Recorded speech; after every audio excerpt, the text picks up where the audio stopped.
Hello बच्चों, let's see this question and here this question says name the writer of the book Hind Swaraj. Question आपसे बोल रहा है हिंद स्वराज नाम की जो बुक है उसके राइटर का नाम लिखिए। हम बात कर रहे हैं गांधी जी की एक बहुत फेमस बुक हिंद स्वराज की। क्वेश्चन का की कंसेप्ट है Hind Swaraj. Hind Swaraj is a book written by Gandhi ji. ये जो हिंद स्वराज नाम की किताब है ये महात्मा गांधी जी ने लिखी थी 1909 में। In this book Gandhi ji claim that, इस बुक में गांधी जी दावा करते हैं, with the cooperation of Indians, Indians के सहयोग से, उन इंडियंस के साथ देने की वजह से ही British rule establish in India, India में ब्रिटिश रूल स्टैब्लिश हुआ है।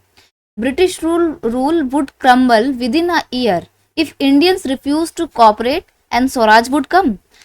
और ये ब्रिटिश रूल इंडिया में क्रम्बल हो जाएगा। क्रम्बल का मतलब होता है टूट फूट के गिर जाएगा, खत्म हो जाएगा 1 साल के अंदर अंदर, अगर इंडियंस रिफ्यूज कर देते हैं, मना कर देते हैं किसी भी तरीके का कॉपरेट करने से ब्रिटिश गवर्नमेंट के साथ। और ऐसा करने के बाद स्वराज इंडिया में इस्टेब्लिश हो जाएगा, स्वराज की प्राप्ति हो जाएगी। स्वराज मतलब हमारा अपने ऊपर खुद शासन होगा, फिर ब्रिटिश गवर्नमेंट हमारे ऊपर शासन नहीं करेगी। राइट, तो ये था हिंदू स्वराज का main concept.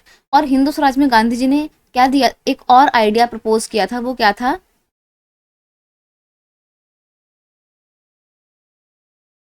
Critic of modern civilisation.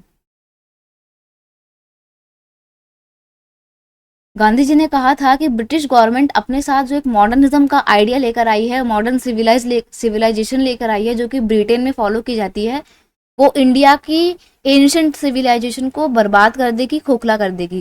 Gandhi जी बिल्कुल सख्त खिलाफ थे मॉडर्न सिविलाइजेशन के। उनका मानना था कि मॉडर्न सिविलाइजेशन ना सिर्फ हमारे सिविलाइजेशन को, हमारे कल्चर को और हमारे रिलीजन को खराब कर रही है, बल्कि हमारी हेल्थ को भी कहीं ना कहीं नुकसान पहुंचा रही है। तो गांधी जी मॉडर्न सिविलाइजेशन के बिल्कुल सख्त खिलाफ थे। ये सब बातें गांधी जी ने अपनी इस हिंद स्वराज नाम की बुक में लिखी है।